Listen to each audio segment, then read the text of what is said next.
حدیث نبوی صلی اللہ علیہ وآلہ وسلم۔ میں نے نبی کریم صلی اللہ علیہ وآلہ وسلم سے سنا، آپ فرماتے تھے کہ میرے متعلق کوئی جھوٹی بات کہنا عام لوگوں سے متعلق جھوٹ بولنے کی طرح نہیں ہے۔ جو شخص بھی جان بوجھ کر میرے اوپر جھوٹ بول دے وہ اپنا ٹھکانہ جہنم میں بنا لے۔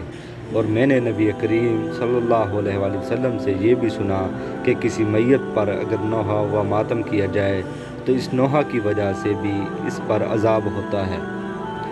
صحیح البخاری حدیث نمبر 1291۔